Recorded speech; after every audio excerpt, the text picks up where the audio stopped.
Тројцата мускетари, според романот на Александар Дюма. Едно утро, младиот гасконец Шарл Д'Артаген се појави пред портите на Версајската палата. Во џебот носеше писмо со препораки адресирано до капетанот на мускетарите, елитната гарда на кралот Луј 19. Тој од секогаш сонуваше да биде еден од нив и со малку среќа, тој сон наскоро можеше да му се оствари. По многу молење, стражарите пред палатата го пуштија внатре, па Д'Артаген не можеше да сретне со капетанот и да му ја каже причината зошто дошол во Париз. Треба да му докажеш дека ја заслужуваш униформата, му одговори капетанот гледајќи го со сомнеш. Ке докажам, господине, извика Д'Артаген без колебање. Меѓутоа, кога се врати за да излезе, расеан со илјада мисли во главата, момчето се удри во Атос, еден од најдобрите мечувачи во кралството. Исто така мускетар. Гледај каде одиш, будало момче, му рече мускетарот навреден. Д'Артаген му одговори: те предизвикувам на двобој. Ке те чекам утре наутро пред зидините на дворецот. Потоа си тргна по патот, но само што направи неколку чекори, се удри во друг мускетар, Портос, и не сакајќи му скина парче од неговата наметка со својот меч. Како се осмелуваш?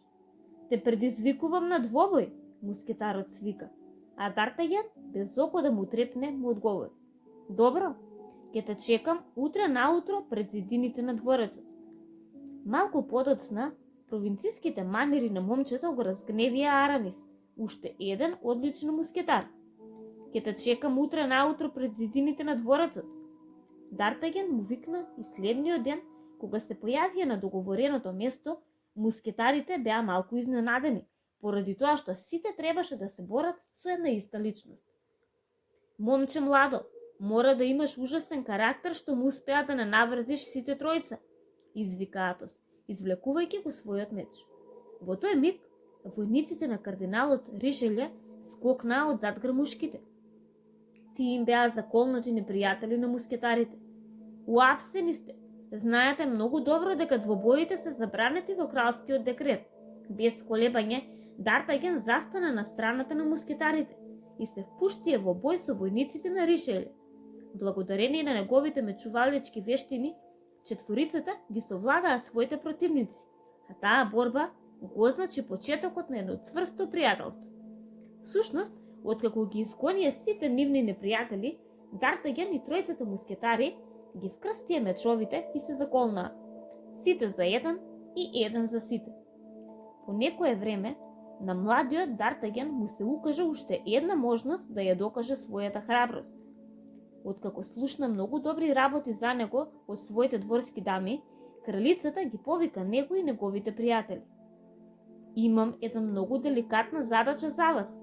Пред некое време му дадов 12 шнолин со скапоцени камења на еден мој драг пријател, војводата од Бекингем. За среќа, тие ми беа венчален подарок од мојот сопруг и на предлог на кардиналот Ришелје, кралот сака да ги носам на следниот бал. Затоа сакам итно да отидете во Лондон и да ги побарате од војводата да ми ги врати. Можете да сметате на нас, ваше височество, ви одговорија четворицата мажи и веднаш заминаа.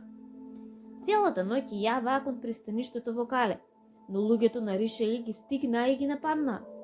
Само Д'Артаген успеа да избега од заседата и да се качи на брод во Лондон. Кога конечно стигнаа во војводата на Бакингем, му кажаа за барањето на кралицата, која благородникот веднаш го исполни, предавајќи му ги 10 дијамантски шноли. 2 шноли се украдени, му рече војводата, но до утре ќе ти испретам 2 идентични копии. Така и направи. Па Д'Артаген се качи на првиот брод за Франција и галопираше со денови без одмор. 12 шноли и беа вратени на кралицата токму пред да почне балот. Потоа, тој реши да дознае кој е крадецот на шнолите и откри дека е прекрасната Миледи де Винтер, која беше една од шпионите на Ришелје. Таа беше одговорна за кражбата на шнолите.